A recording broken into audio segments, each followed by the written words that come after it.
must be our goal and our guide. And all that we strive for as a human family, dignity and hope, progress and prosperity, depends on peace. But peace depends on us.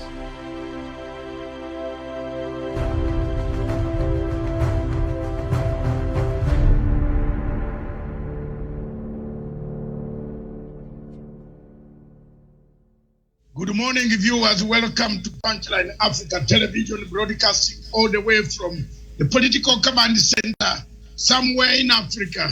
Good morning, viewers. Good morning, all of you. Good morning, wherever you are in America and Europe. Good morning for keeping the Pan-African spirit growing. Good morning in Conakry, Guinea Conakry. Sekuture must be turning his live dead body twice in the grave when he sees the events taking place in Guinea Conakry. Sekuture was one of the people, the founding fathers of Pan-African. Good morning, Douglas Kirimi, who has just joined us all the way from the mountains of Meru. I hope your campaign is going on well and do it very systematically, because you might find yourself along with Ruto in one of the courts. If you hold political rallies, where now the WHO has said those who disobey national health protocol can be prosecuted.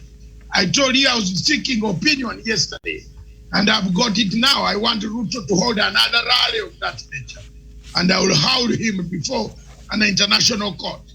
Thank you very much, viewers, wherever you are. Thank you. In Africa, in Cairo, in Tripoli, in Asmara, in Kigali, in Kampala, in Maputo, Harare, Johannesburg. Thank you. In Abuja, Lagos, Accra, Ghana. Thank you. Bangui, Central African Republic. Thank you. This morning, we have a topic. In the People's Court, the eyes of the people will decide. I am sure people like Douglas Kirimi, who are on the trail for votes, are you ready for elections? I will begin very seriously after Miriam has introduced the news headlines. Is this election? You are already there. You are campaigning. Do you feel that people are really ready? Do people know why they want an election? Why they want to vote? These are some of the things we want to answer now here. I know one of the proponents of elections in Africa is Professor Gerard Onyari. He wants elections. He told us very clearly that he wants them. But we are trying to find a doctrine together with him, which we shall make sure that Africa does not hold elections at all, because they are useless. In Africa, what is it? A country spends $500 million holding an election when they are very poor off. Why don't you give that money to some of the citizens to buy shoes? Why don't you build schools, dispensaries, instead of holding an election? And then you go around amongst yourselves and choose the man who can lead you. He finishes, give him 3 years or 4, tell him go away. And we bring another one, not a thief, not a wizard, not a witch. Good people with good discipline. That is what leadership is. There is no doctrine anywhere which says you must hold elections every 5 years. I think one of the problems we people have in Africa is that we copy everything a Muzungu. We even serve a Muzungu first. Many of you have gone to restaurants, sit near where Bazungu are. The girls will come smiling, hello, hello, bonjour, bonjour, hello, mate. You are working.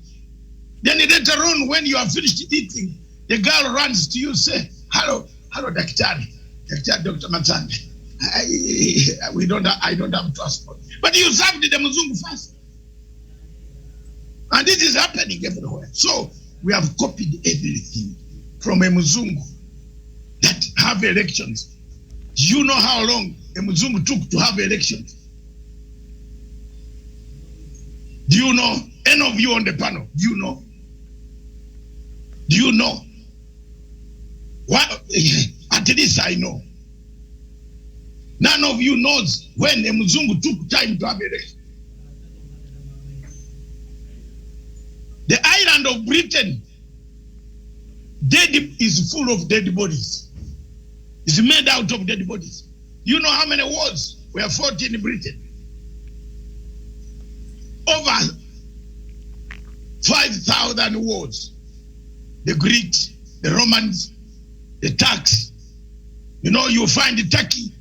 Look at the current Prime Minister of Britain. His natives are from Turkey. You know, they came there. They conquered. Britain did not rush to have election. Who are you? 60 years after independence, you are singing elections in Kenya, in Africa, but Uganda, 61 years. You even go and have elections during the pandemic. And then you come back and say, people, you have locked you down now. You don't want the election. You should not come out of your houses because the disease has come. Tanzania, look at the countries, how they conduct elections. What has caused a coup across in the Guinea-Conakry? Elections. If Conde had gone away, he would not be sitting with his trouser without a zip.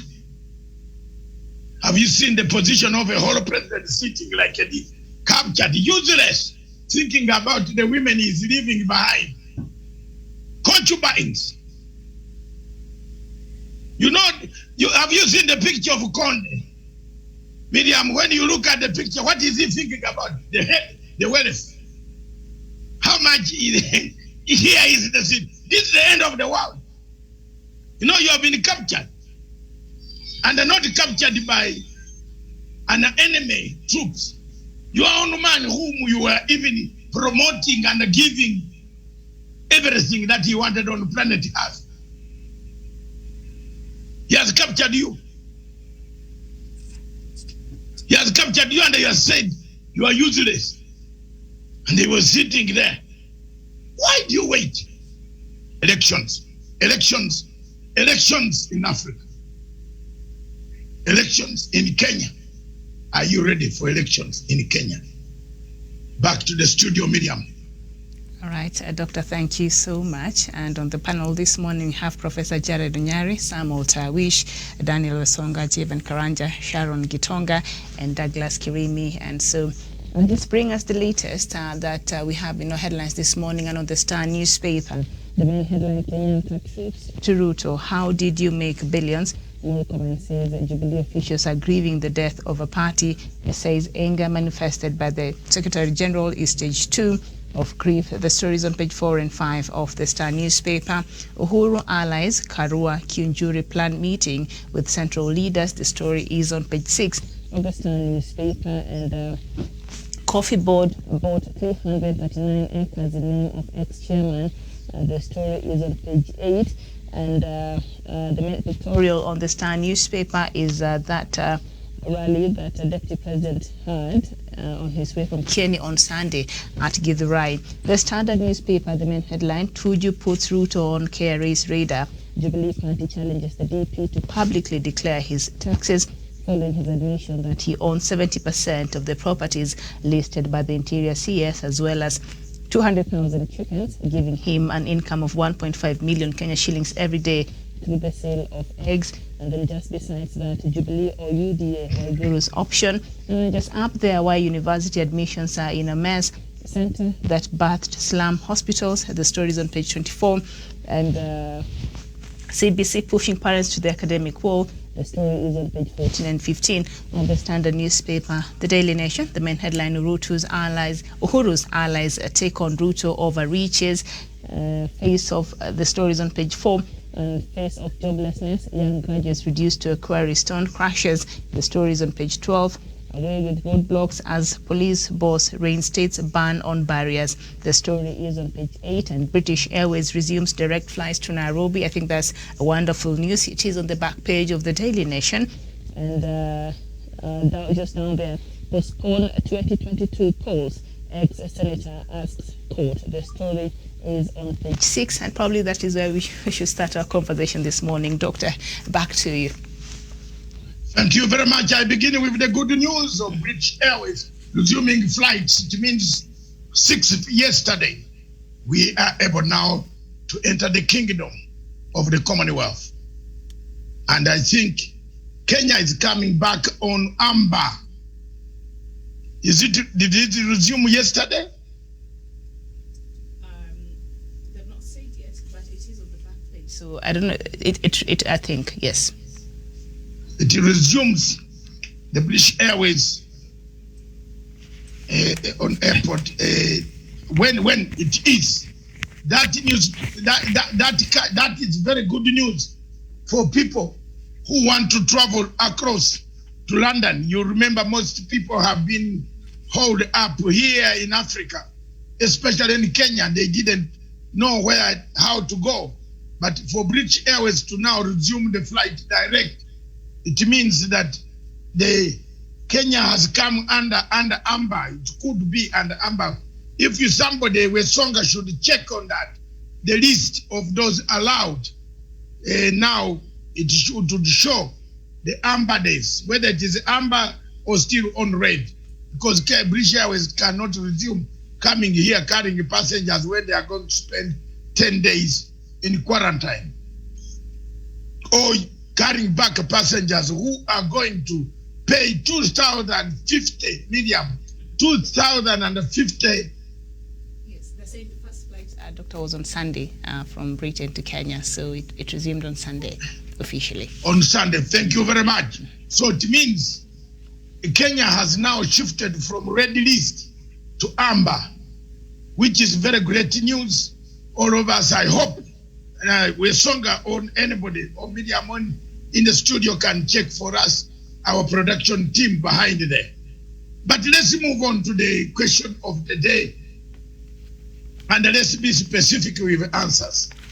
As usual, we start with ladies first. The legacy trend, the lady. You have read the question. It's very clear. You are a voter. You are Kenyan. You come from an area which is heavily voter density, what we call the density of voters heavy. That is Mount Kenya area. Gitonga, what is your view? Yes or no? Good morning once again, Daktari and the entire panelists. I think for me, I would say I am not really sure if we are fully ready or not. On the positive side, I like the fact that the government has moved in fully to constitute the commission already, because if you can recall in 2017, the commissioners were recruited in January while the elections were held in August. So this didn't give them enough time to prepare and familiarize with the election process. As opposed to this year, we've already seen that the commissioners are already in office. So I think that's on the positive side. Then if I look on the downside, is on finances, where resources are concerned, given that 15 billion is what that has been set by the parliament. And but looking at the fact that we've not done, they've not been able to do the mass voter registration yet. From 2018, if memory serves me right, they've only been able to register 147,000 people from a target of 4 million.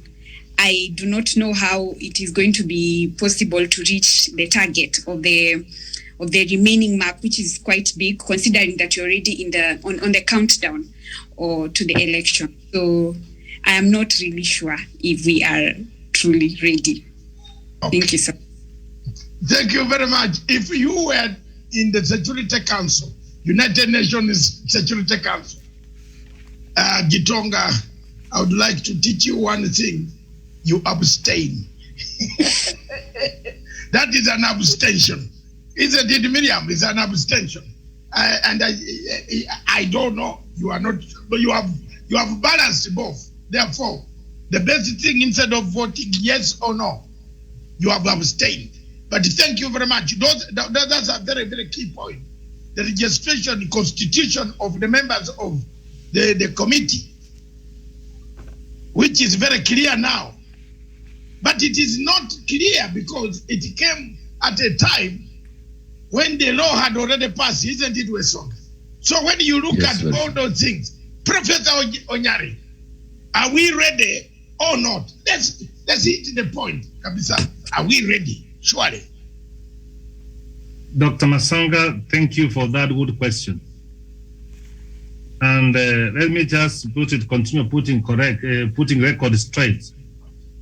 The fact that we destroyed our monarchies and chiefdoms.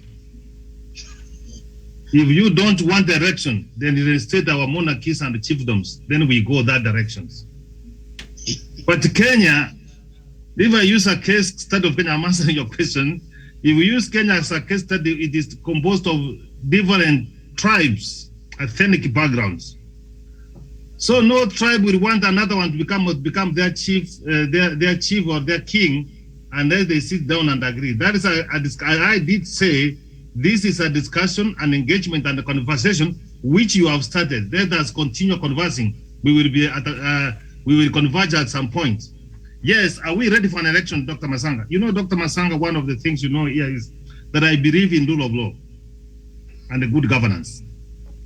And if I open my mouth to say that we are not ready for an election, then President Uhuru Muigai Kenyatta, whom you know I have got tremendous respect, then he should resign and vacate office and go completely. But he did say when he was being interviewed that he is so much committed. He has given the budget to IPC. He has ensured that the commissioners are in office. Because Dr. Masanga, our constitution is very clear. That is Article 101.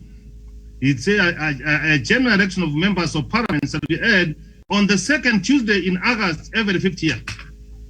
Do we wake up in the 5th year and then we say we are not ready?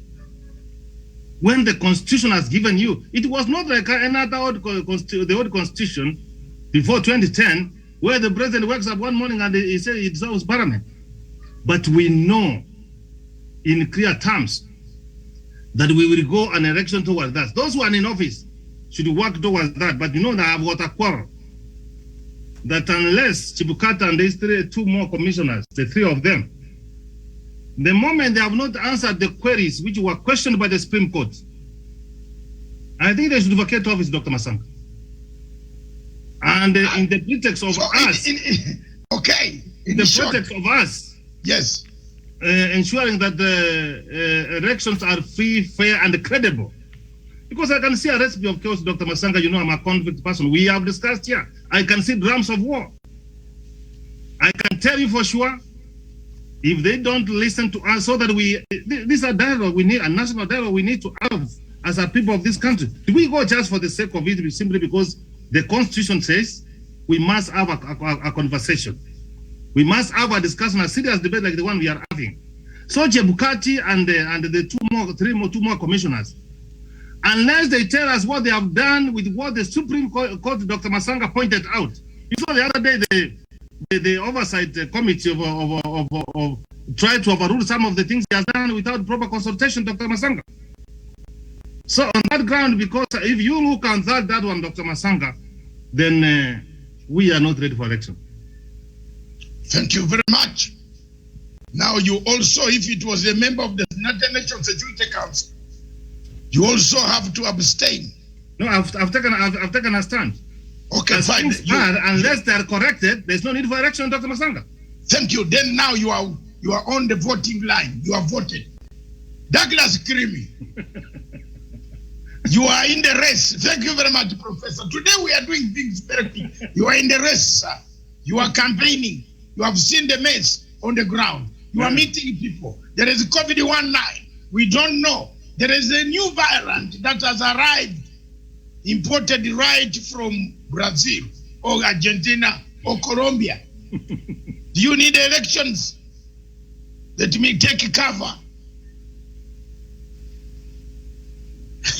Douglas. Dr. David Masanga, thank you for having me on the show. And to my co-panelists, a very good morning to all of you. Dr. David Masanga, at this point in this country, we do not need the 2022 general elections. I've been on the trail. I've watched how people are campaigning. I've watched the containment measures. You cannot campaign freely. You can't hold a meeting of more than one person, including yourself, without getting arrested. And it is very sad to realize that we are so preoccupied with holding elections in a country that is a third world or a developing country, a country with no capacity even to hold the people in morgues. And when these people die, nobody can be able to take them to hospitals. I've been to homes, I've been to villages, I've been to markets where people cannot be able to afford basic health care, leave alone the COVID-19 oxygen and the very expensive medicine that is supposed to be administered to these people, especially these vaccines. There are people, villages where people are not being vaccinated against coronavirus. There are places where people have died. I've been to villages where people are dying every day. And when we go to bury them, as politicians, we are given the podium to talk about our 2021 ambition for the by-election and all that. But in essence, these people have nobody to speak for them. These people who die have nobody to tell them that you can go and get vaccinated for free. You can go out there and get vaccinated against coronavirus. For me, I need a platform to speak to the people because the government has contained us. You cannot be able to hold a public meeting. So if I get a meeting in a church, instead of telling people to get vaccinated, instead of telling people to go out there, I take that opportunity to sell my manifesto for 2021. I don't even know that by the time this election is done, I'll be alive. Goes Dr. David Masanga. I have watched a friend of mine from Nyandarua County. Today is in an intensive care unit at Kenyatta Hospital. 6 days ago, this man was up and about moving from one place to another, campaigning for 2022 women rep aspirant and all that. But 6 days later, this man is in an intensive care unit at the private wing in Kenyatta Hospital, National Hospital. Now, this man has an access to the best healthcare in the country. But we need to ask ourselves, as these variants continue ravaging our own country, ravaging our own villages, who speaks for the poor people? Who speaks for the poor children who are going to be exposed to this coronavirus? Who are going to be exposed to these variants? And it is very sad to realize that even big parties and big people in government continue permitting this nonsense to continue in our country. We need to suspend political rallies and everything altogether, including the 2022 election. Dr. David Masanga should be suspended. I have looked for ways to campaign. I go on radio and TV. I can be able to go there and speak to the people directly. Maybe offer my number. I can be able to call them up and talk to them about my 2021 strategy for the remaining 1 year in office and all that. But the question is, there are so many other aspirants who would want to go out there and see people face to face, including myself. I'm tempted sometimes to leave my house, to leave my office here and go and see people and meet them. In essence, I'm saying suspend the 2022 general elections until this coronavirus pandemic is gone. Because Dr. David Masanga, there are so many poor people who are dying, and when they die, we are told this is malaria, and they have all the signs to show that coronavirus is ravaging our villages, and not only here, even across the country. People are dying, but we continue burying our minds, our ends in the sand, lying to ourselves that we need the 2022 general elections after we vote for our president, and half of our population is dead. So what? Thank you. Thank you very much. The friend you are talking to is Alex, because he's our friend on Facebook. Is he not the one? That young man is my good supporter from Nyandarua. He always writes and writes very good essays, supports me all throughout. I was saddened to see him with the whole thing in the ICU. It is only people like Ruto who can play about with people's lives, because they have been injected with special, vaccine imported from Moscow. So he can do nothing. He can even shout up to the top of the tree. But anybody who has suffered from COVID-19 cannot play with people's lives. Javani Karanja, quickly in a statement, do we need elections in Kenya? Are they worth? Do we hold them now? Is the constitution of the IEBC worth it? Do we need elections? Karanja. Thank you very much, Dr. David Matsanga. And I agree with Professor Jared Onyari. The reality that we have is a democracy that dictates that we must have elections. We must have recurring elections after a period of time, not necessarily after 5 years, but we need to have a system that will ensure that we have checks and balances with the incumbents, that will have to ensure that we inject new leaders in the system so that we can upgrade our leadership, so that we can bring divergent views, so that we can better our leadership. Therefore, we need elections at the end of the day. But the question is, do we need them in 2022?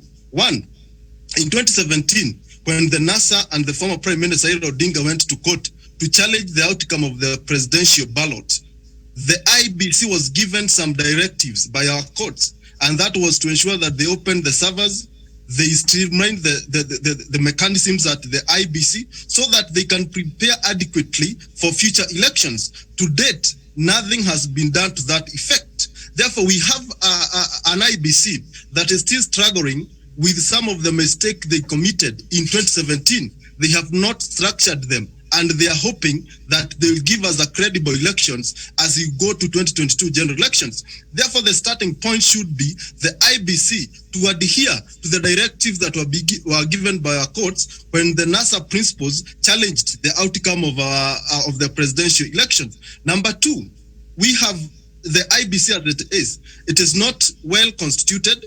They don't have enough commissioners, and even the High Court, when they were, and the Court of Appeal, when they were listening to BBI case, they said that the IBC is not properly constituted. Therefore, by the time they were giving us the dates and are preparing for this presidential election or general election, as you go to 2023 general election, they did it with a commission that was not well constitutionally constituted. Therefore, they need to restructure and to have enough commissions and to have a working secretariat and a CEO so that they can prepare for this general election. Therefore, we need also as Kenyans to hold the IBC accountable for the mistakes that they have done, and we can, so that we can assure ourselves credibility as we head to 2022 general election. Therefore, the starting point should be streamlining the IBC and having structures in place that will guarantee Kenya free and fair, credible elections. The issue here should not be whether we should have an election. We should, the point should be ensuring that when we go to this election, we can guarantee ourselves fairness, transparency, and credibility. That should be the minimum requirement for us as Kenyans and for the leaders who are seeking elective position, so that we avoid this issue. After every general election, we have people relocating from their homes, we have people being chased away, we have people being killed, we have property banned. We need to ensure that we have an IBC that will command respect, that will command trust from entire world and from the voters of this country. Thank you. Oh, you, in short, you are in agreement with Professor Onyari and myself. Yeah, we need elections. We will not go back to the monarchical systems. Therefore, we can better the system so that we can guarantee ourselves a bit of transparency on these elections, because that is the reality that we have as a country. Is Kenya ready for the election? Kenya is not ready for elections. Kenyans are not ready for election. The commission that we have is not ready. It has outlived its mandate. Therefore, we need to start rethinking. And that is why I agree with the former Senator, Paul Joroge, that we need to extend the term of the incumbency government, the term of the regime that we have, so that we can prepare adequately as we head to these elections, whether in 2024 or whether in 2023, that should be the case. The point should be credibility and transparency, and a commission that commands trust from all over the world and from Kenyans at large. 1,800 years, Karanja, write this. 1,800 years is when democracy started in Britain. Now you can go back and find out the date when they first voted. Good morning. Good morning. Let's move. Yeah, I've given you 1,800 years. when the first ballot of election was cast in the United Kingdom. None of us were on planet Earth. Miriam. When Britain is the only country in the world, Professor there is now looking that way. Britain is the only country in the world without a constitution. Are they not governing themselves? Have you ever seen Britain swinging a constitution like America? That is the constitution of America. But it is Britain that told America. America is 250 years old. Britain is 1,800 years old in democracy. Karanja, I leave you there. I leave you to go and see, count 1,800 years back. You will get the exact date. Yeah. When Britain first voted. And we are today, we copied a Westminster style of elections, isn't it?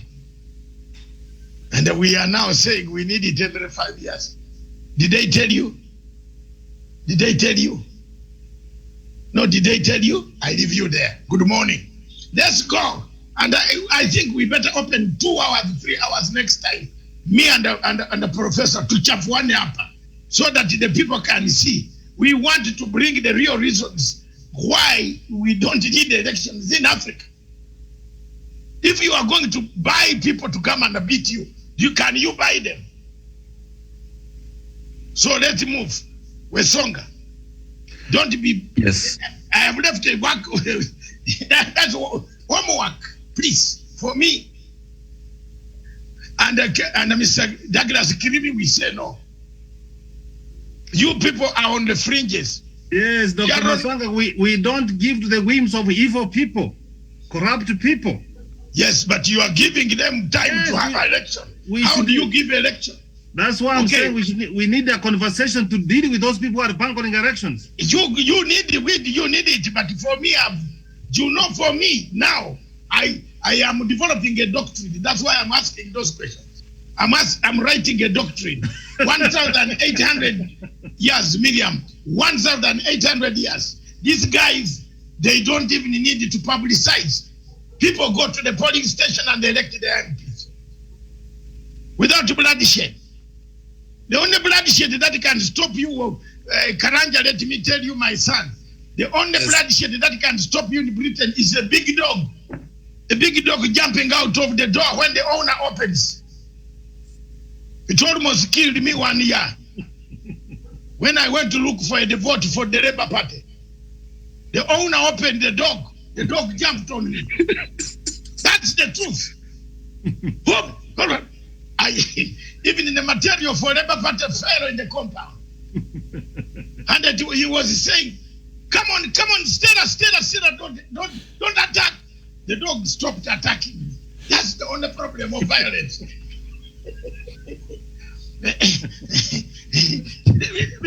And after that, I even started laughing with the owner, persuaded him. Then he said, because you are a strong man, I will vote Labour. You see, otherwise this is a conservative area. I'm telling you. But here, you are paying people to come and demolish your house and throw you, Mr. Muteshi, out of your home.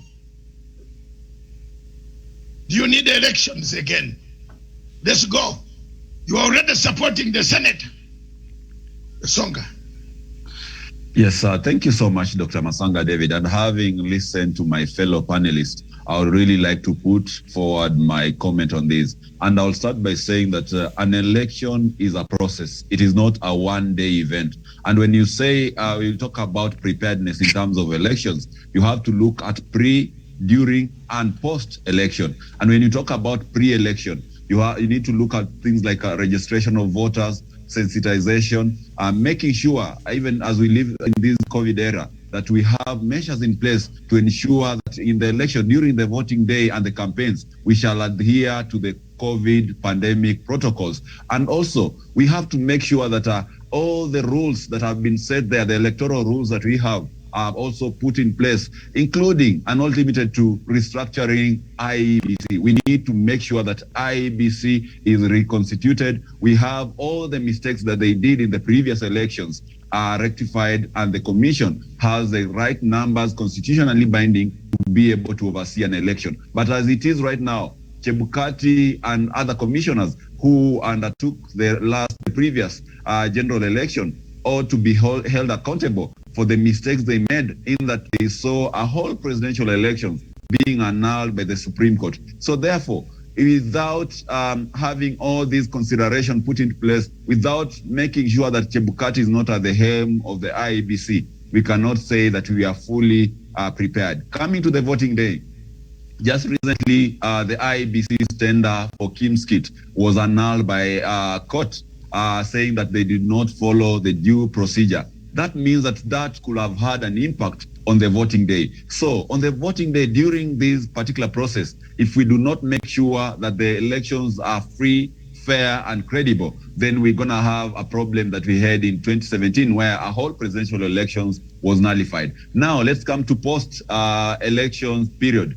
We have to make sure that we look at all these processes that we've talked about pre and during, so that the results of these processes up to that juncture does not affect the post-election period. Okay. We have to make sure that the elections are free, fair, so that we do not have violence after elections. But as you see the current temperatures in Kenya, if we hold an election today, be very sure that someone will go to the streets. Be very sure that someone will cause chaos somewhere. So in short, investigative man, in short, do you need an election in Kenya?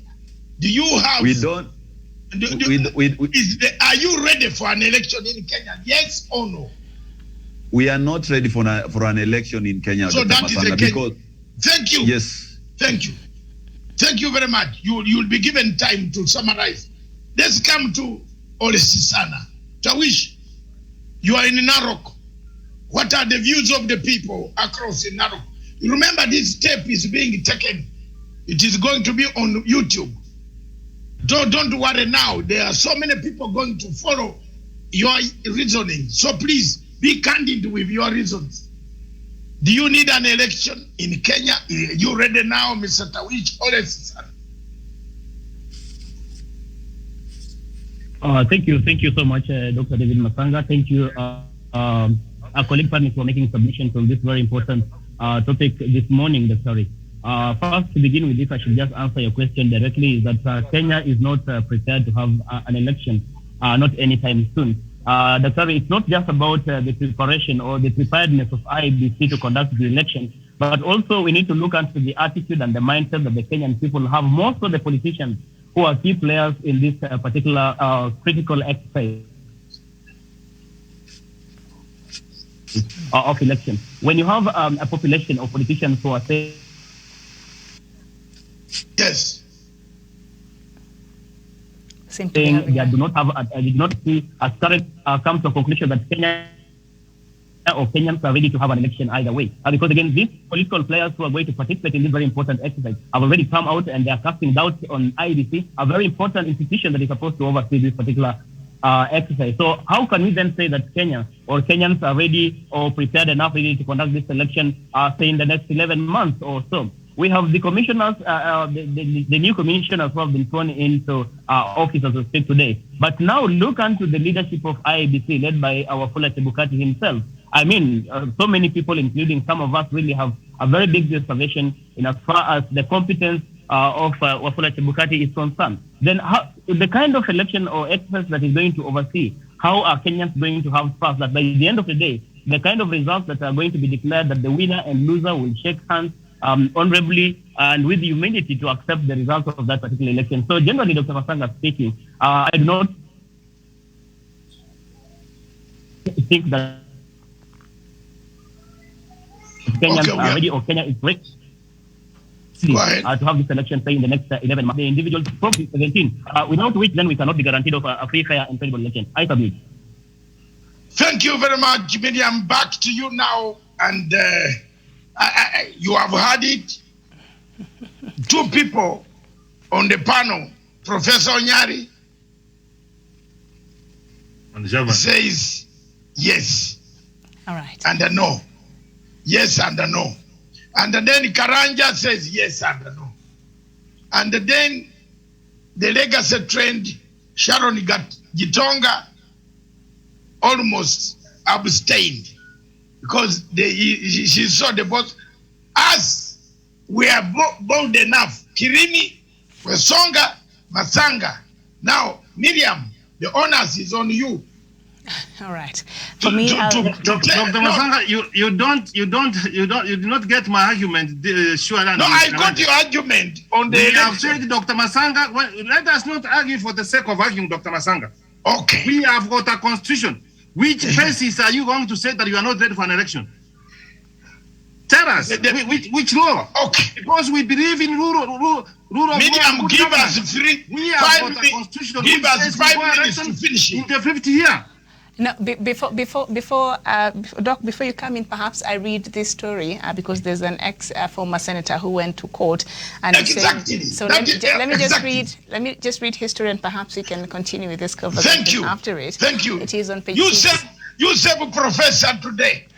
Yes. No, we just want to hear this senator's thoughts. Hold on. Let me just read the story for us. Page 6 of the Daily Nation. A former nominated Senator Paul Njoroge has petitioned the High Court to postpone next year's general election, arguing that the electoral body was not properly constituted when it set the date to conduct the polls in August 9th, 2022. In a petition filed under a certificate of urgency, Mr. Njoroge says that the Independent Electoral and Boundaries Commission, IEBC, did not have a substantive chief executive officer, a CEO, when it settled on the date for next year's general election.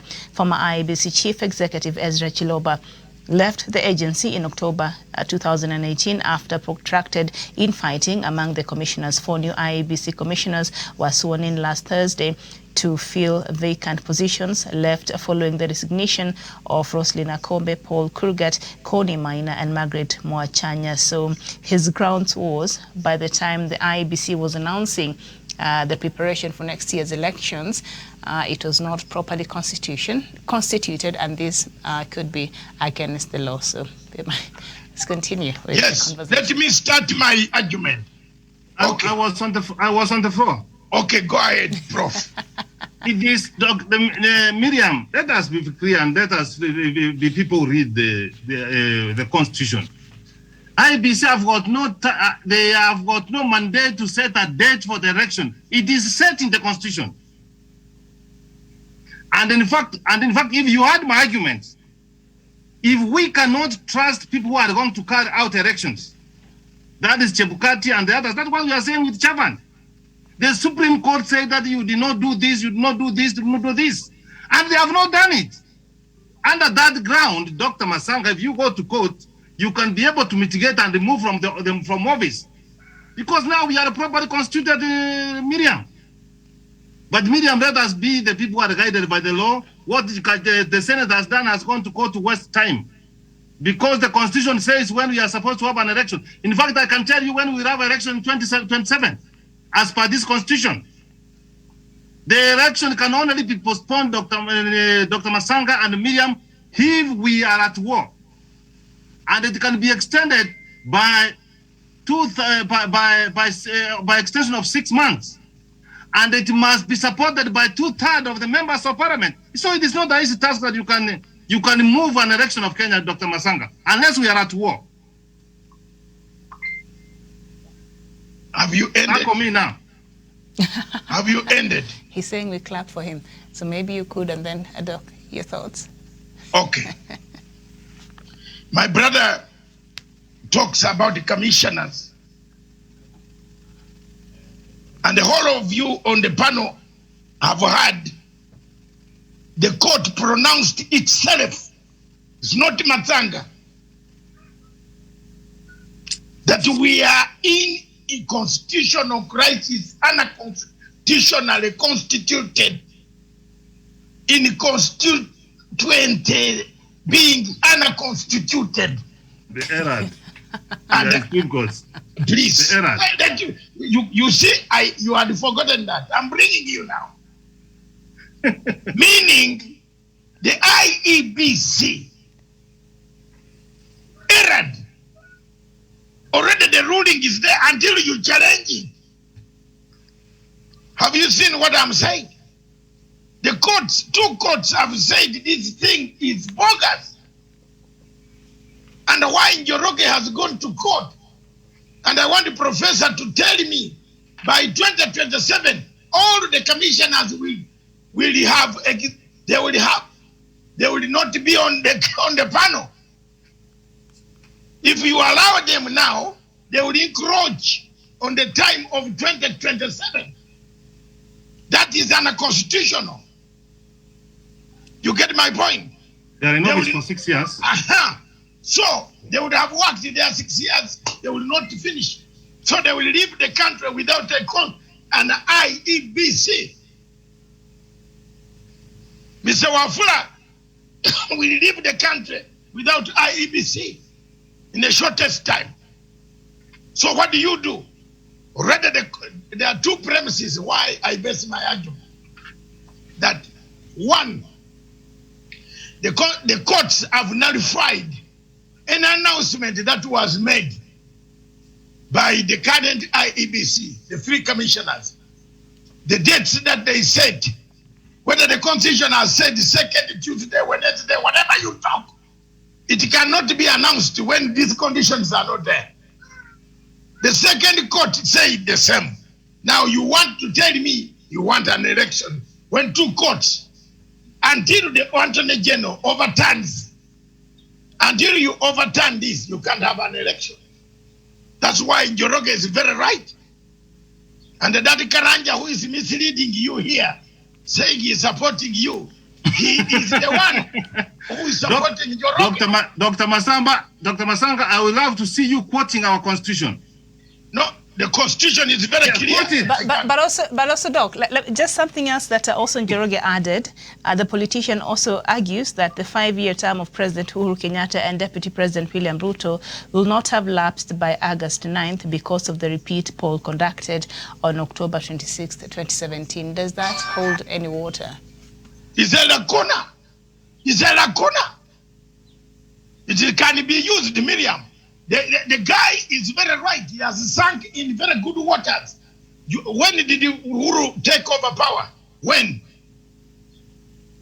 How many you would have denied Uhuru the exact 5 years? So we have to go back and document it, Miriam. You are right. No, they're saying. All these points go against Mr. Professor Nyari, not me. Dr. Masanga, Article 101 is very clear. It is not 5 years. It is the 5th year.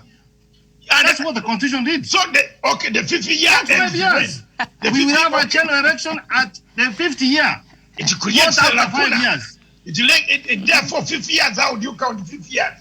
You count going inwards or outward. 2022 will be the 5th year. Yeah. August, the 2nd Tuesday. And also President Uhuru Kenyatta was... after 5 years. Yeah, his first time extended until the other election was... No, that's not the argument. We will be the general election, will be the 5th year, not 5 years. That is the court. Let the court decide. The Constitution is not the court, Dr. Masanga. The Constitution 101.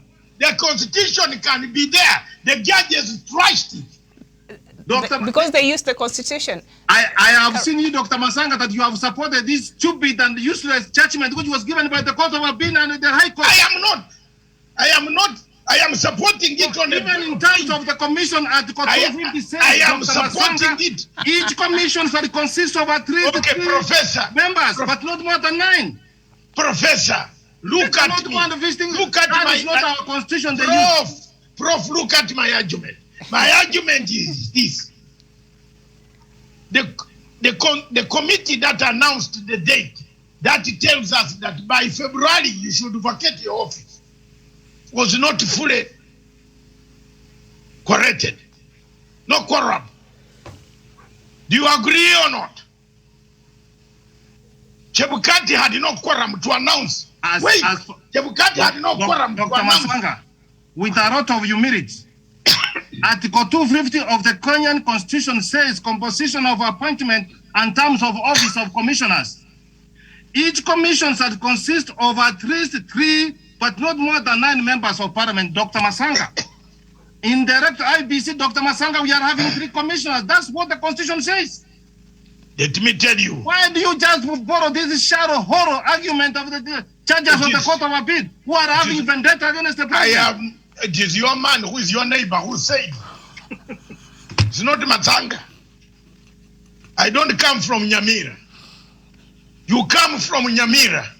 He's the one who said the thing was not constituted constitutionally. I am now also following until somebody, there's a reason like a man. But Doc, and the women here. Doc, until somebody goes to the media, until somebody goes to the Supreme Court and nullifies that argument. Doc, but the IEBC is illegally staying in office to run an election, and it cannot run Kenyan election. Doc, something that Prof said earlier, that we know that the date for election is in the Constitution. So whether the IEBC announced it or not, it is in it is written. So will that change anything? Whether, you know, that argument this former senator is taking to court stands or not, but the date of election is in our Constitution still. It is in the Constitution, but to do what? To do what? Miriam, the Constitution. These guys, that's why the judges became stupid. They said we should not even touch the basic structure. Yeah, now so they have fixed.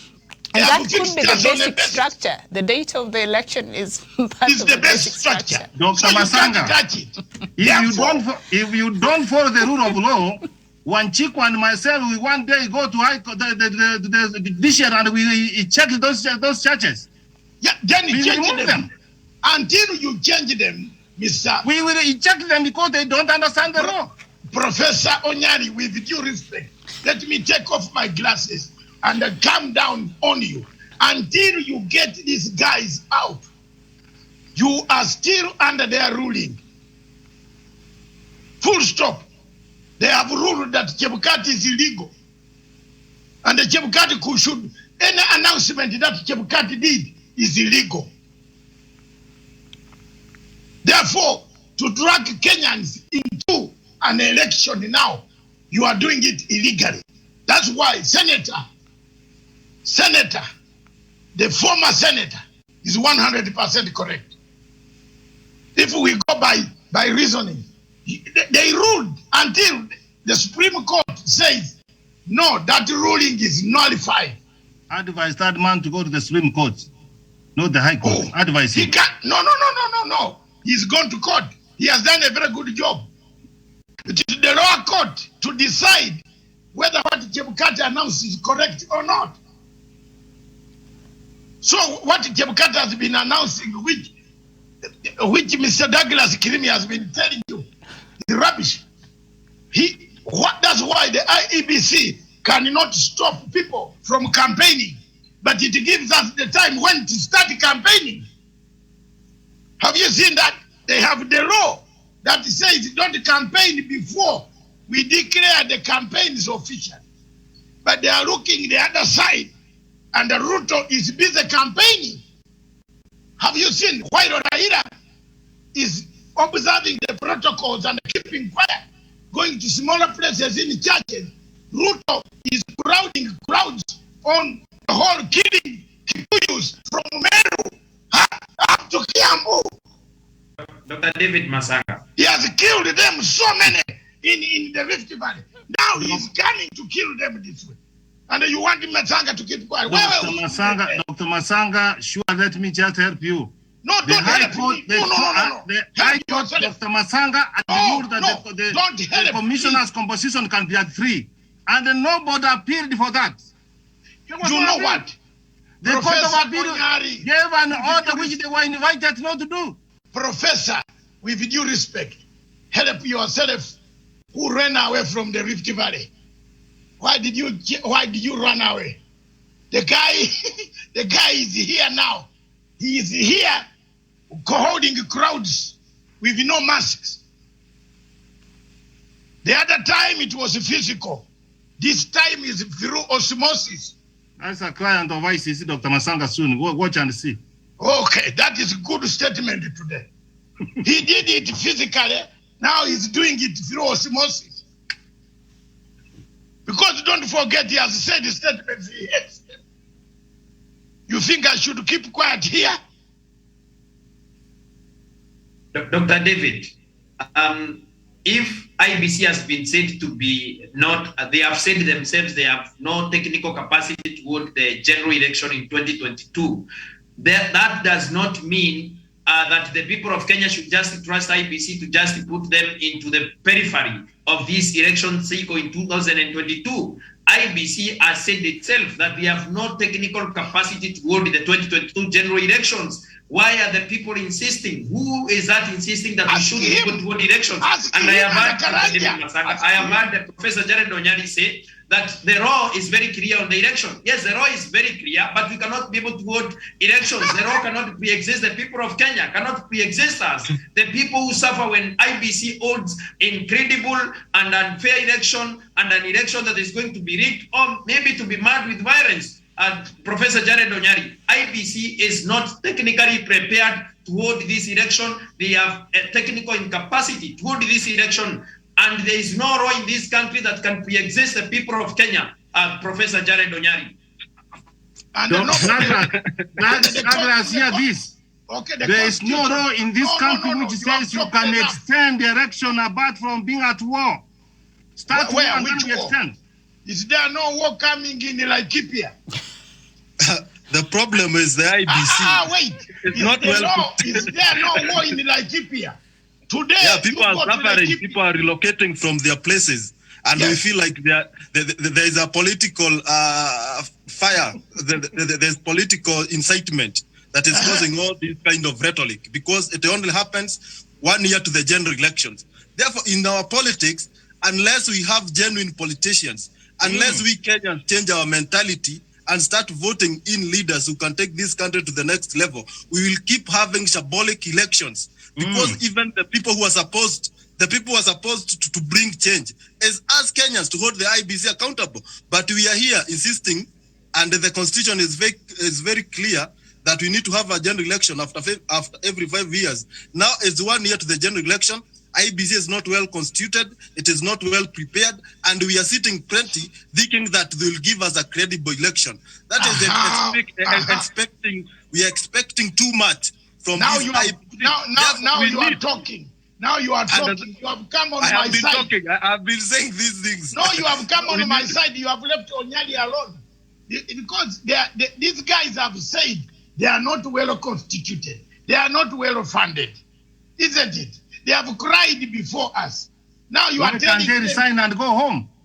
You can't say you are ready for an election. Who can listen to that nonsense? But if you are not ready for an election, you go home. You and the media are saying the constitution says on 50. No, that's what we must be guided by rule. 5 years. Yes, that's what the constitution says. I was finishing on my point. Yes. By saying that then we go to Somalia at half past. Unless we prepare adequately and we have IBC in place. And what Professor is saying is that we have the constitution is very clear.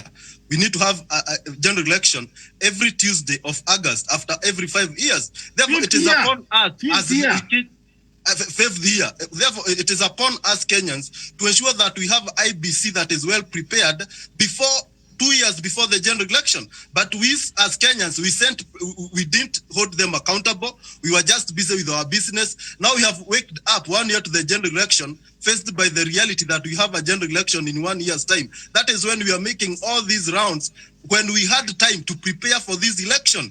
All the way from 2017 to 2021, we didn't do anything. Now we are just worried. But the point is, election will be there in whichever time, but in Kenya, whether in 2022, whether in 2023, we'll have an election. It is upon us to prepare adequately and have an IBC that will give us transparency in the election.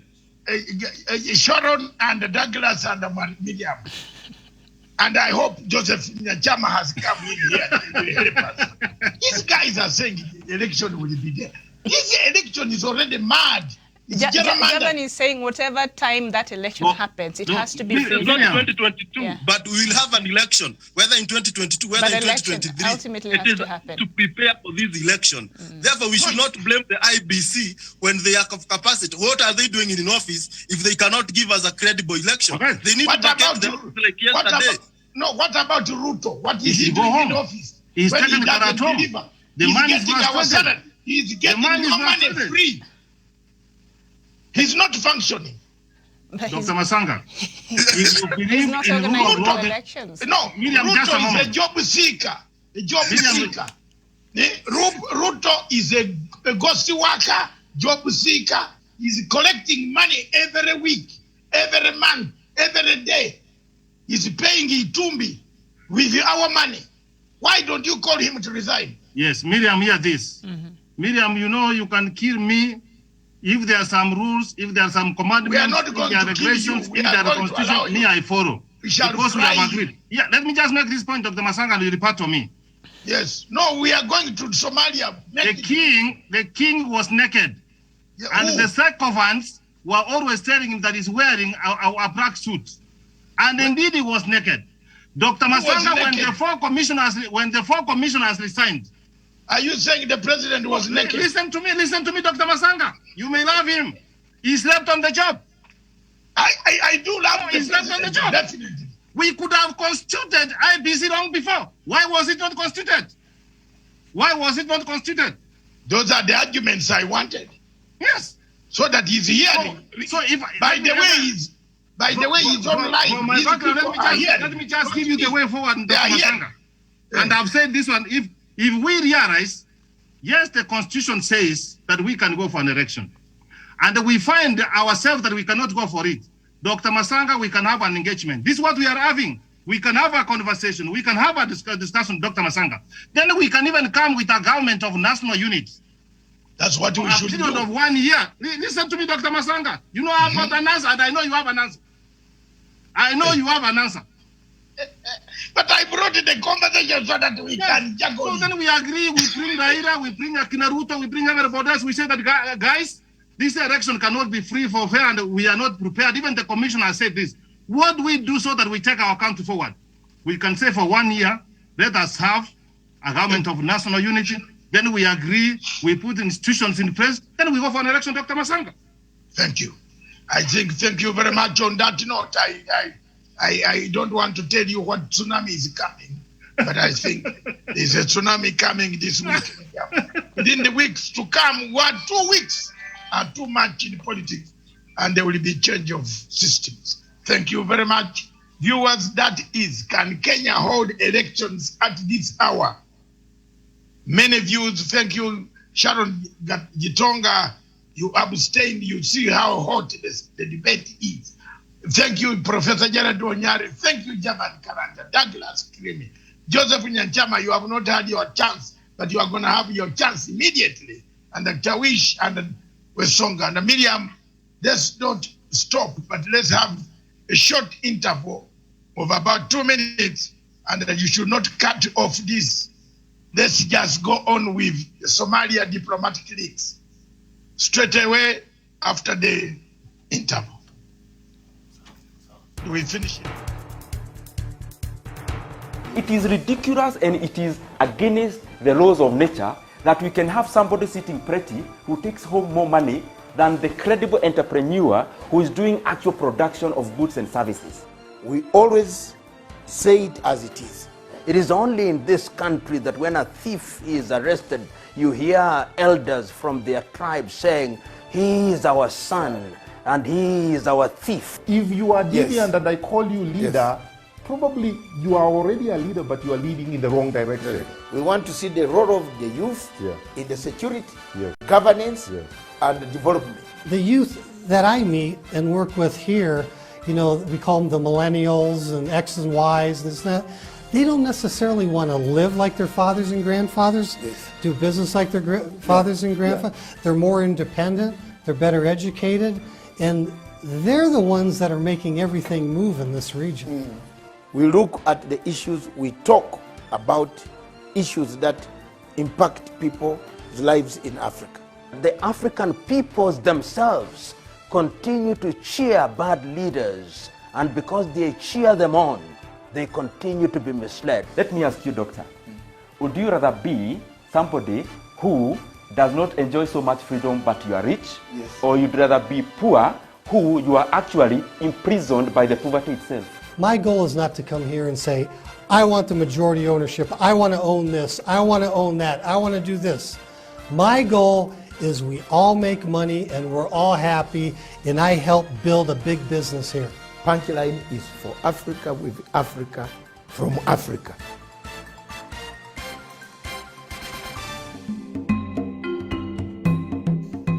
There are a number of countries in Africa that produce oil. Kenya today became one of the member states of oil producing countries in Africa. It exported its first oil, where President Uhuru Kenyatta flagged off the oil that was got from Turkana in one of the northeastern parts of this country. But is oil a curse to Africa? Is oil a curse to the entire places where oil is found? We see in the Middle East, the wars in Iran, in Saudi Arabia, in Yemen, in United Arab Emirates.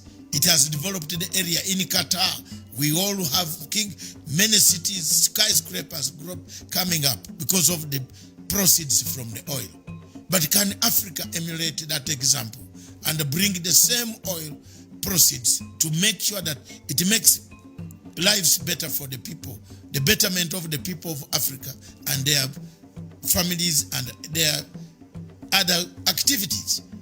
I want to see that. But I might not be able to explain why Africa always falls a victim. Are there external forces that make the oil in Africa to become sour? Is it the competition of the oil companies, Total and Shell BP and others, that come to Africa to take the share of the oil? Simply because we have no energy, ability to be able to drill the oil ourselves, refine it ourselves. It is shocking, therefore, to go to Nigeria, for example, a country that produces third in the world for oil production, has no petrol at the petrol station. Is this not a curse? If it's not a curse, what do you call it? Thank you.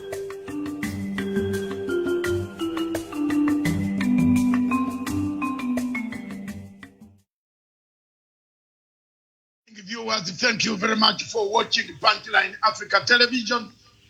Thank you for that heated argument which we have just completed on Kenya and the elections in the People's Court.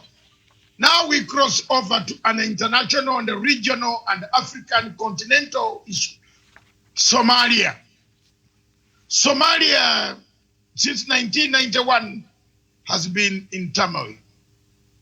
It has never lost any chance in creating more conflicts. Some countries lose a chance by keeping off. But this one, every chance that comes for conflict, Somalia is there. It has been in and out.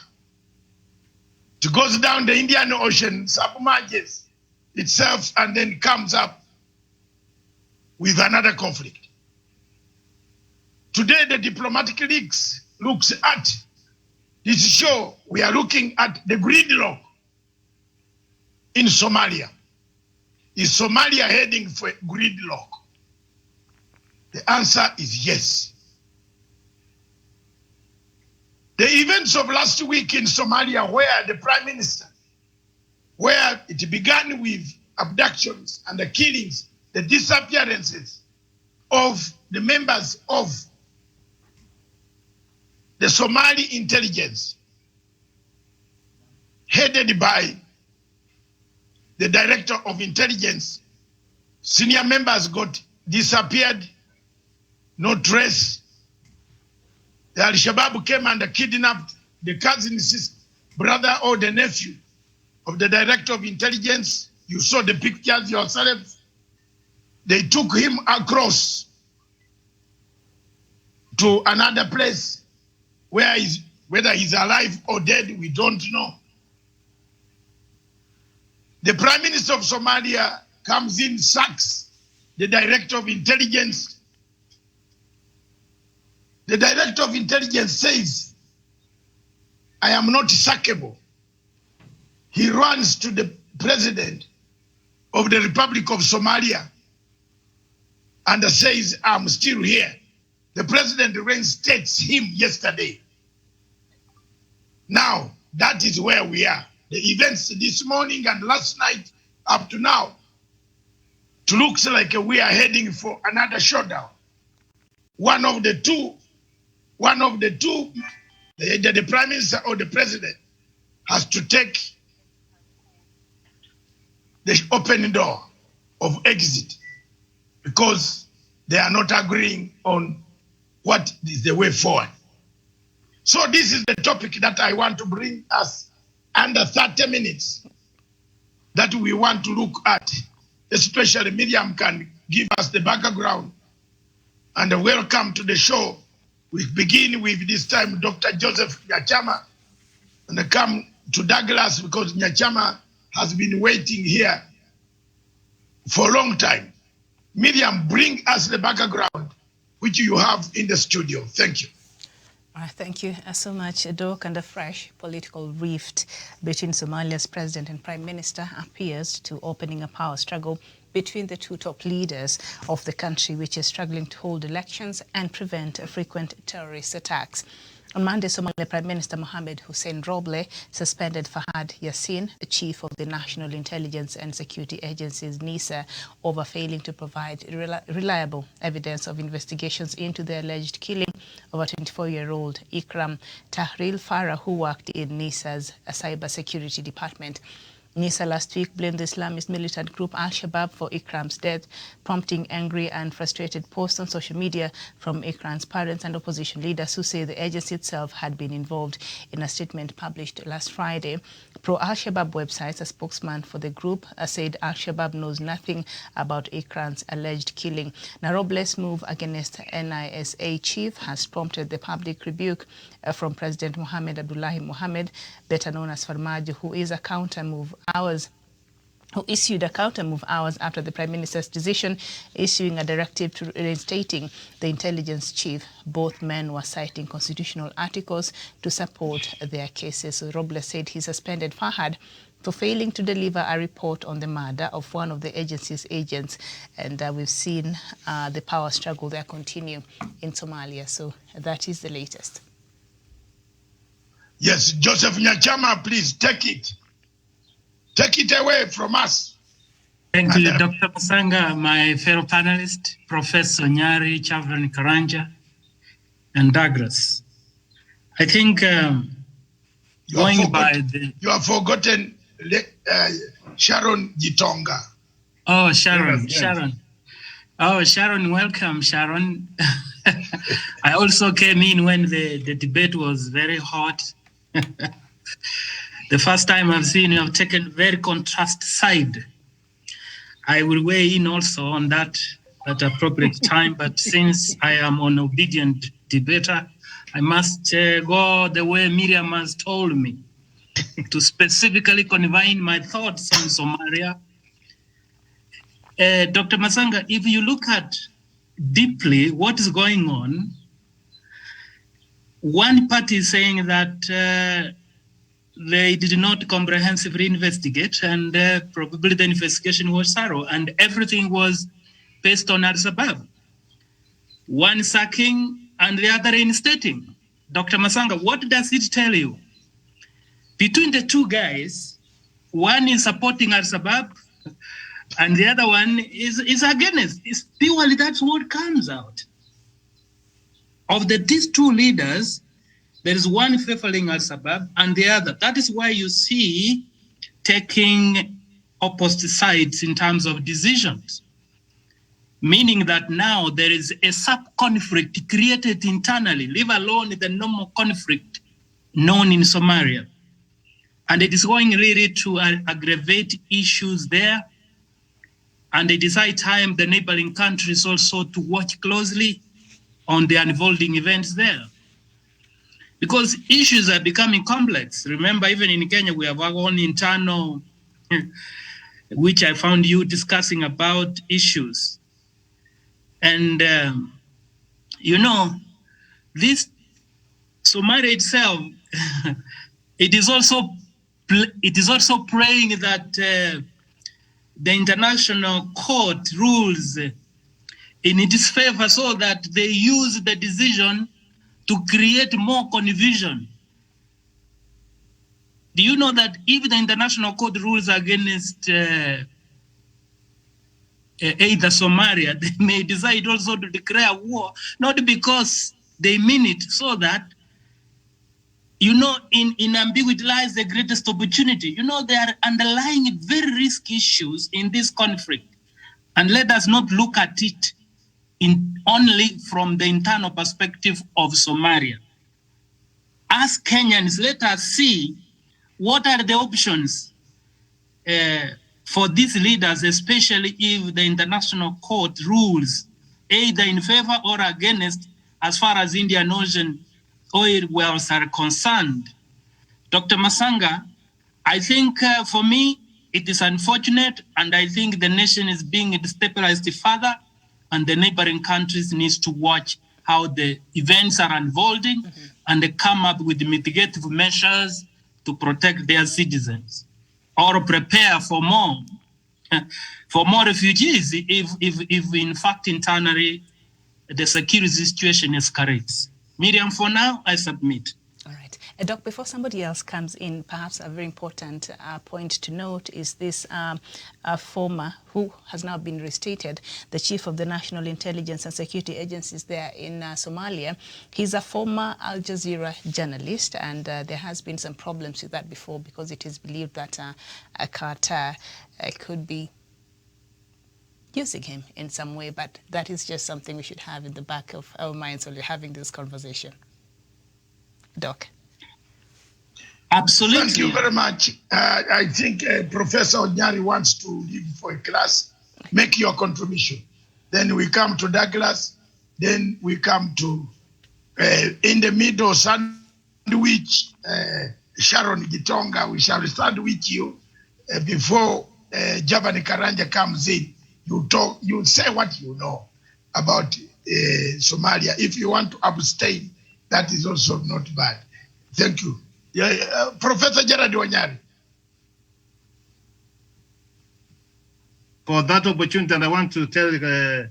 Nyanjama that the house where people are yes, all of them, there's a problem in that house. Sometimes one child must come forward and say, no, Daddy, I don't agree with you. I don't see the way you are seeing.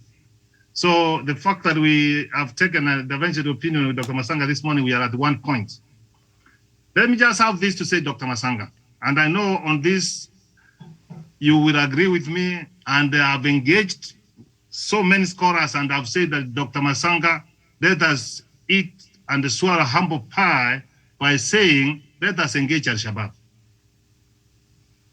You engaged Konyi and you brought peace to Uganda. And some of those people were integrated back to the system. If we don't go that way, I've said, let us use a soft approach.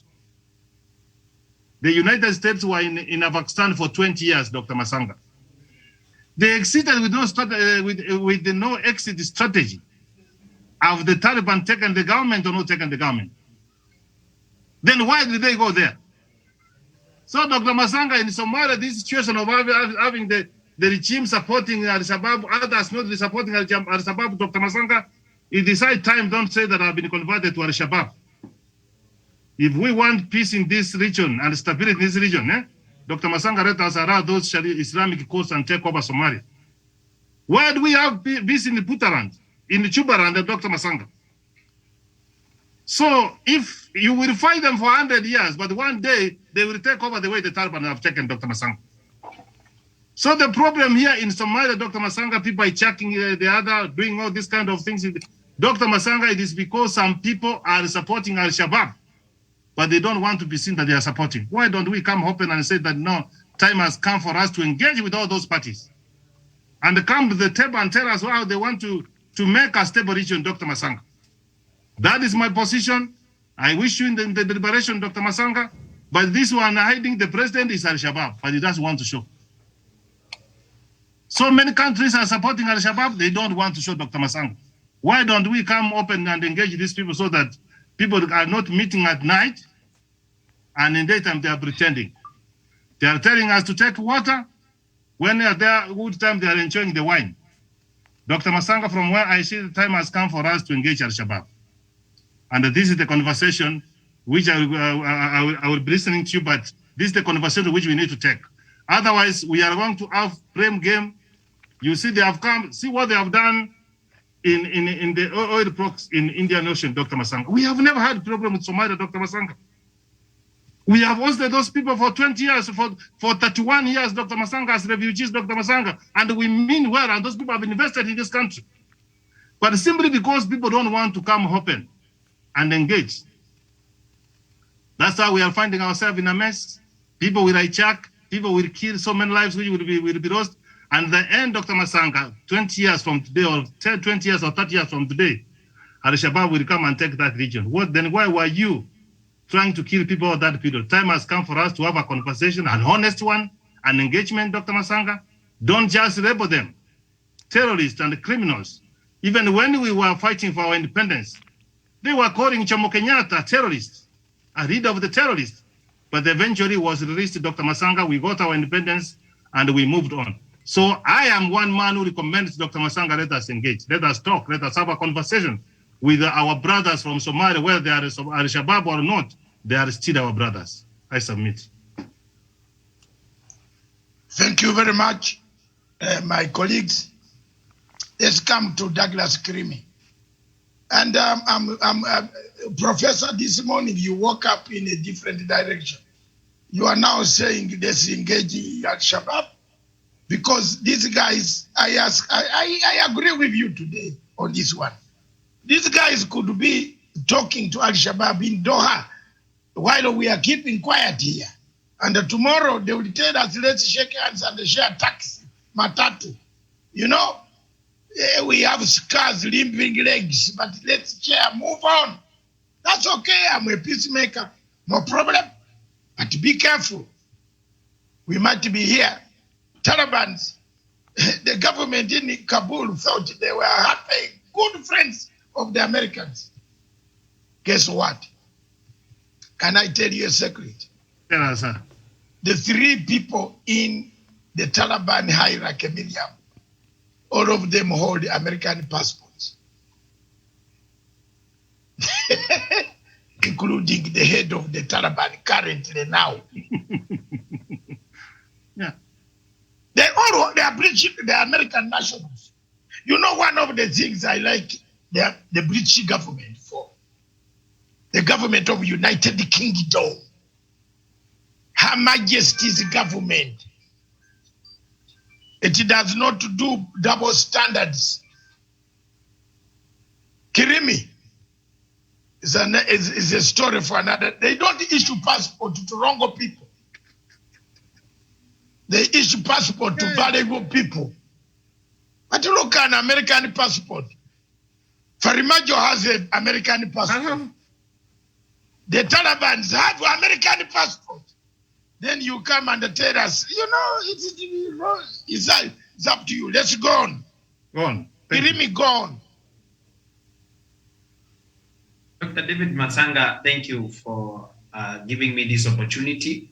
We need to also look at the issue of Somalia from a perspective of pacification and how the programs that have been initiated by the AMISOM forces, which also includes our own defense forces, the Kenya Defense Forces of the Republic of Kenya, that has contributed immensely to the pacification and also to pacification and the peace building in Somalia.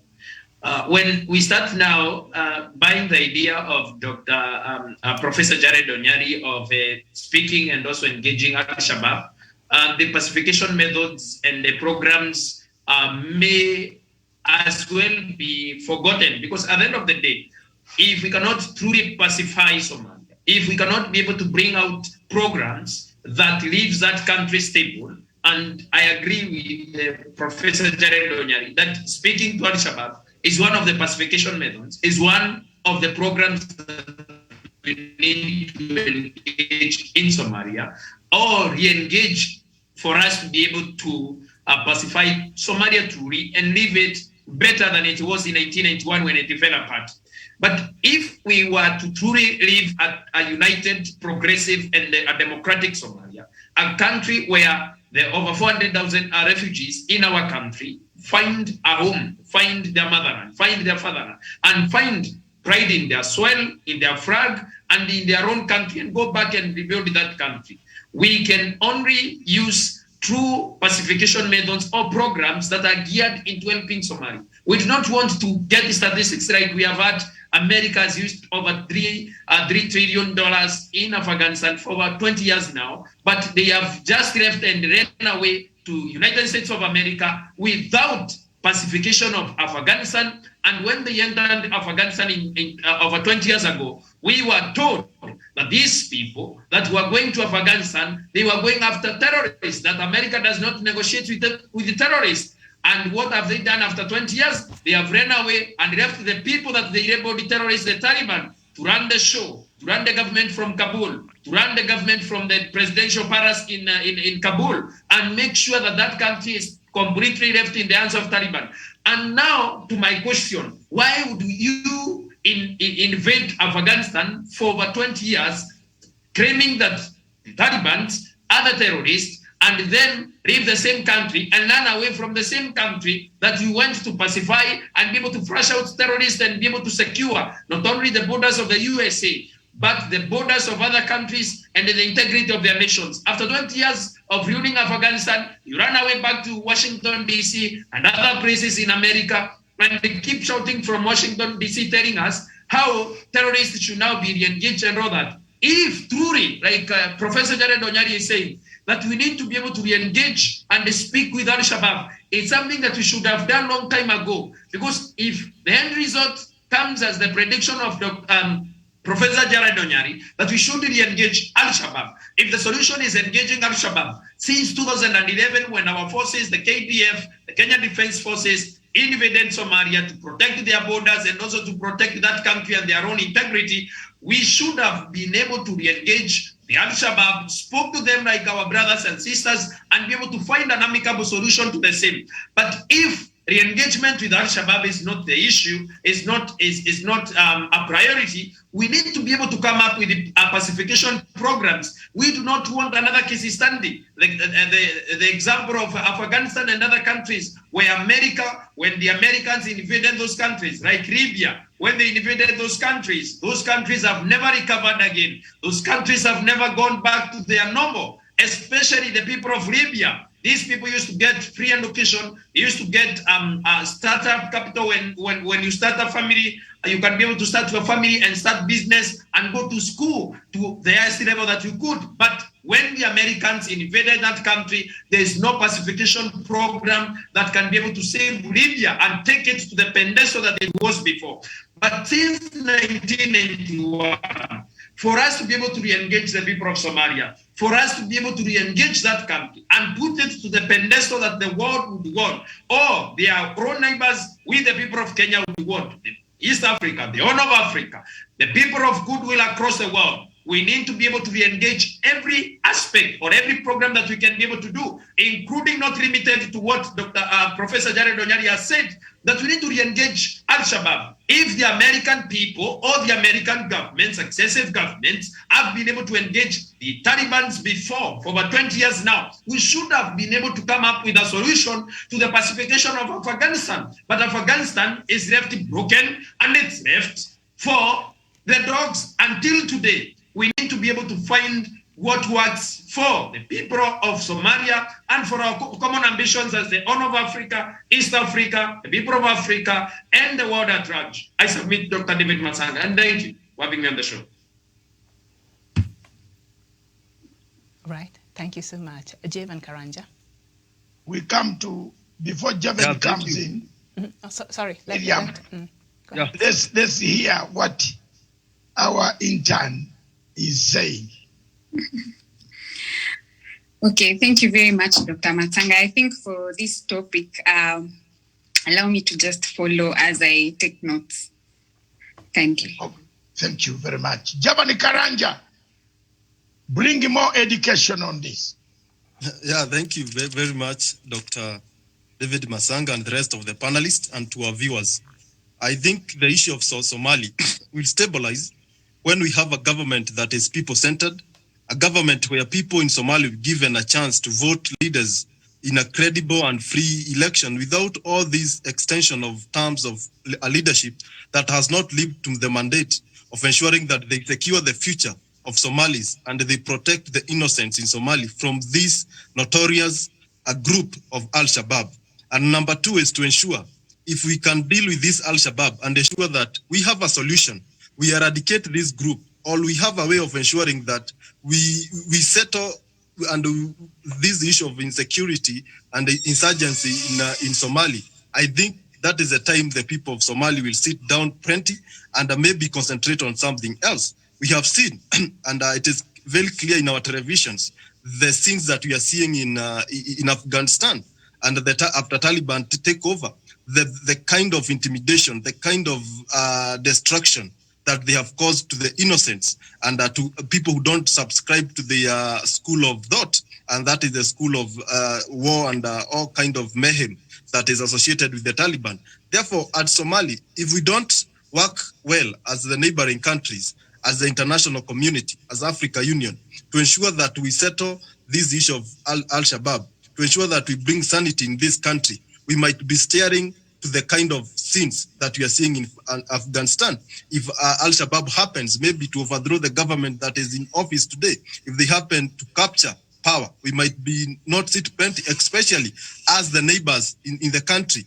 Because when things go bad in Somalia, we as Kenyans, we are also at risk of experiencing the pinch of their pain, experiencing the kind of insurgents in their country, to our country, because the innocent civilians, they run for this country, seeking asylum, seeking rescue, and a place to call home. Therefore, if Somali suffers, we as Kenyans and the neighboring country, we also suffer. Therefore, at the bigger picture, at the long-term goal is to ensure that we fight this Al-Shabaab wholesomely together, and AMISON and our soldiers and KDF to continue doing their job. And one thing that they should not do is to abandon the mission halfway. We have seen what America have done. They have abandoned Afghanistan halfway without achieving the bigger goal, without achieving the objective. Therefore, we must continue ensuring that we maintain the course and that we maintain our soldiers to the bigger picture and to the objective on why we took them there in the first place, so that we can stabilize that country. And I think if we achieve that, all these other issues, the small issues that we are seeing, abductions and so on, they will settle themselves. They will just stabilize if we are able to deal with the biggest challenge, embedding the people of Somali. I submit Miriam and Dr. Masanga. Thank you for having me on the show this afternoon. Thank you very much, viewers, analysts. Dr. Nyachama has something to mention. Then I close the subject. Miriam, we have kept time today. Exactly 2 hours. We wanted to do it. We lost some minutes in the first show, and we shall not lose it anymore.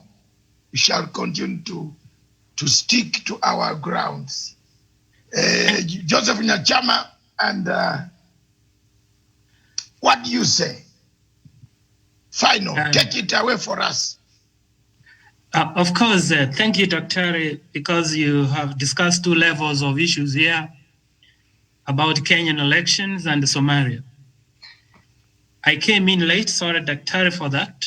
And you can do what we call editor's memo in 2 minutes. Thank you very much. I found a very hot debate concerning the Kenyan elections, whether election can be postponed or not. But I wanted to say something. This could be a personal opinion, but then well thought out.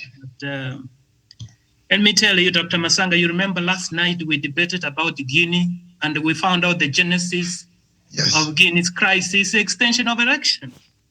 In fact, it's a political process, and in the Kenyan constitution, the date has been fixed. This is my own view, that an attempt, in fact, to extend this one, although there is just you can have a justifiable reason to extend, but you look at the consequences. That's why in this forum, Dr. Masanga, and listeners have appreciated, we usually say that consequentialism is always a theory of justice.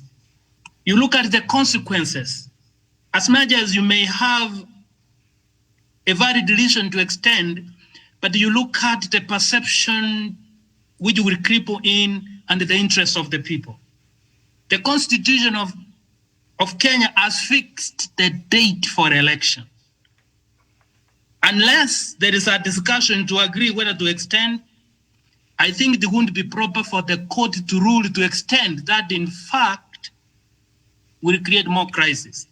For me, I want to caution the court whether the cases come before them, let them not attempt to extend the elections. Dr. Masanga, it will create a crisis. I tell you, we know Kenyans, how it behave. They will now start blaming that this is a hidden hand to extend the power of somebody. For me, the Constitution supersedes any other laws.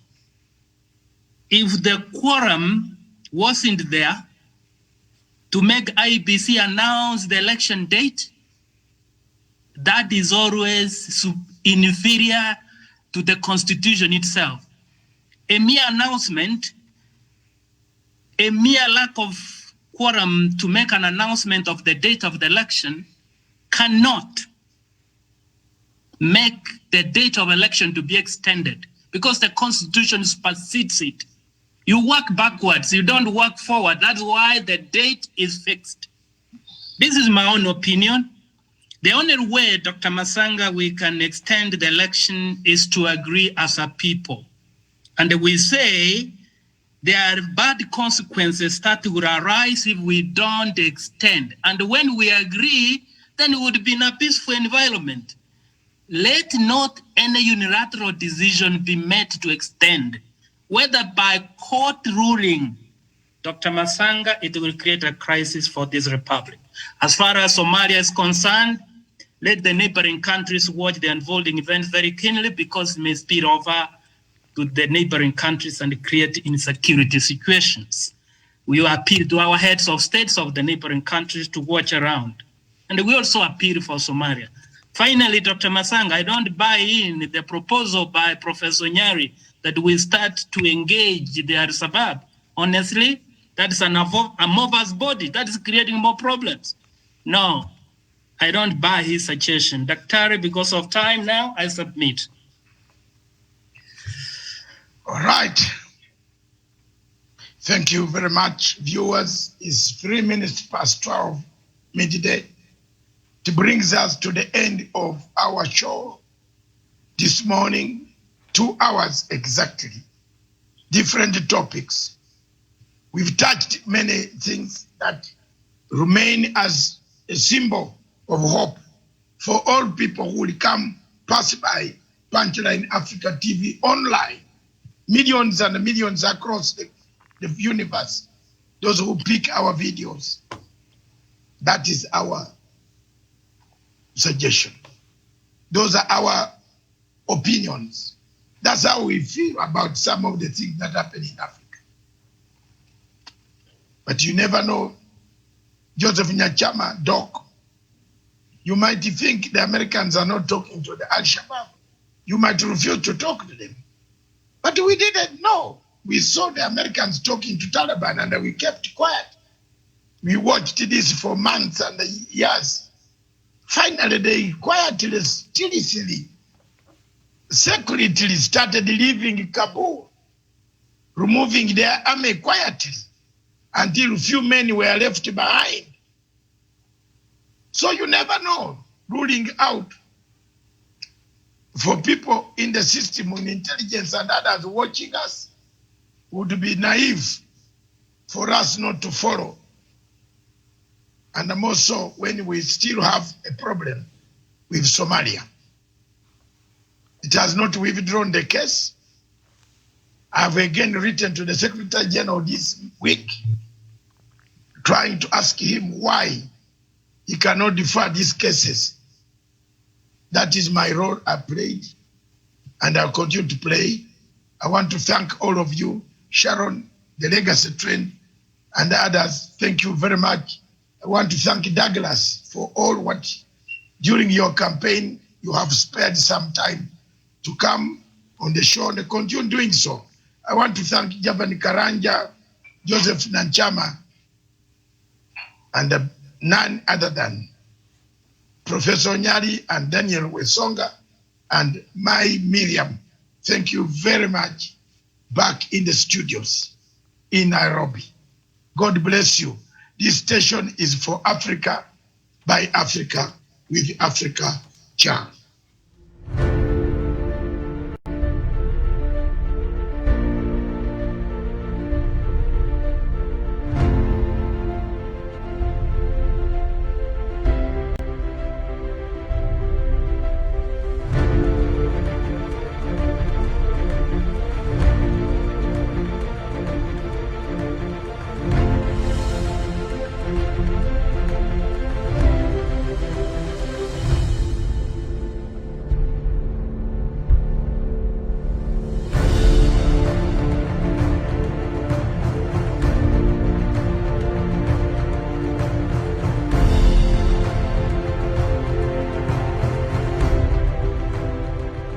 Peace must be our goal and our guide.